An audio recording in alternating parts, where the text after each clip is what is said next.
Hello, fellow translators. Wait, let's try to focus this a bit more. Sorry, I'm using this new.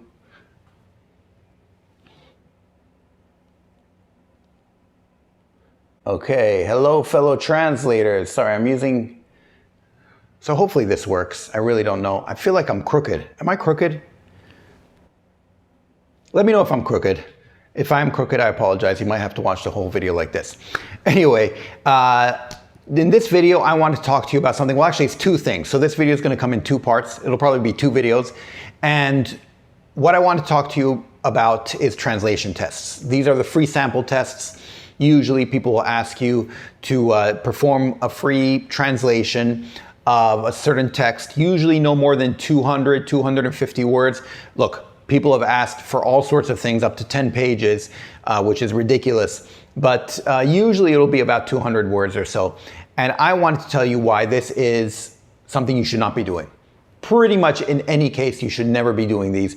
And the first video, I'm going to talk about why you shouldn't be doing this as a translator. The second video, I'm going to be talking about why agencies shouldn't be doing this. And it's not worth their time or energy or effort either. And because it isn't. And they're just doing it because basically everyone else is doing it because they have short-term thinking, stuff like that. But let's talk about, from a translator's point of view, if you're a translator, why should you not be taking these tests? Why should you not be performing these sample translations for free? Well, let's get into it.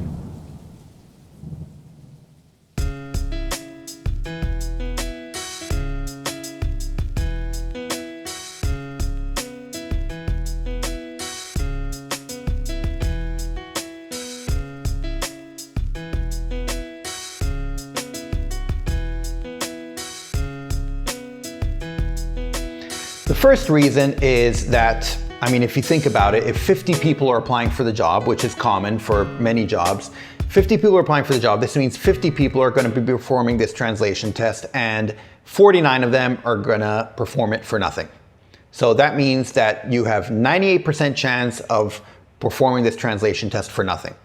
And this applies to every single job you apply for out there, which means that you are wasting a lot of your time performing these free translation tests, right? I get the feeling that a lot of people will think, okay, as long as I do this correctly, I'm pretty much guaranteed to get the job. It doesn't work that way. You might do everything correctly, but 3 other people will do everything correctly. And at the end, they're going to hire one of you, but not all of you.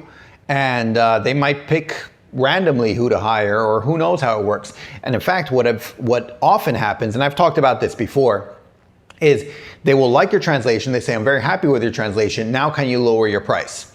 Why do they do this? Because they know you've already invested time and energy and effort into performing the free translation. And then you're thinking, okay, the job is mine as long as I lower the price. And that's all that's needed. Well, guess what? They knew your price before they gave you the translation.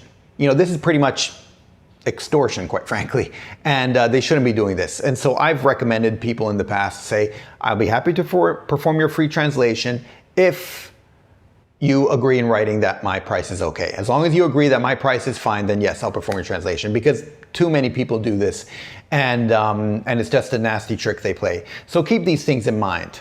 Another thing to keep in mind is that, especially if you have some experience, you have a portfolio.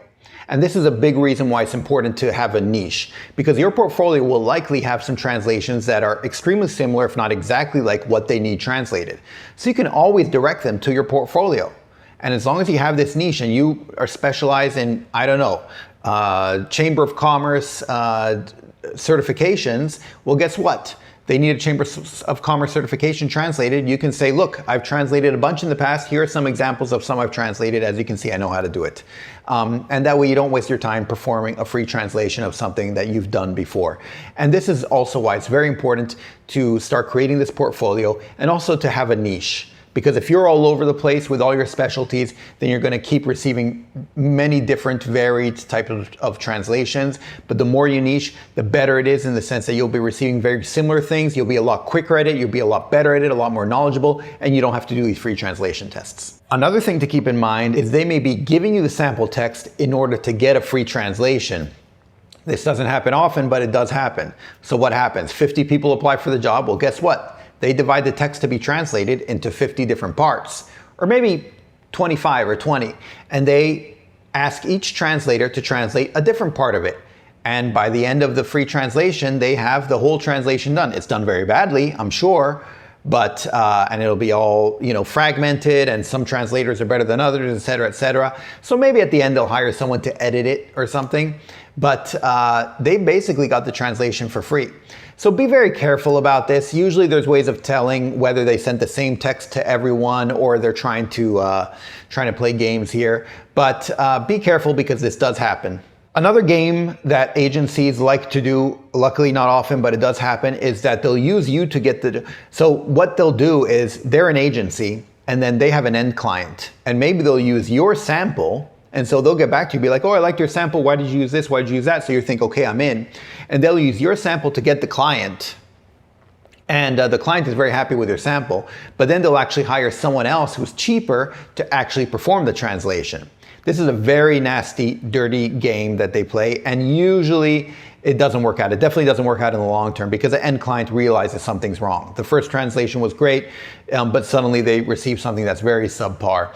And but agencies do this, unfortunately. You know, when they try to save a buck here, save a buck there, with using short-term thinking, et cetera, et cetera. So just keep this in mind when you're performing this free translation, this translation sample, because this is another game they like to play.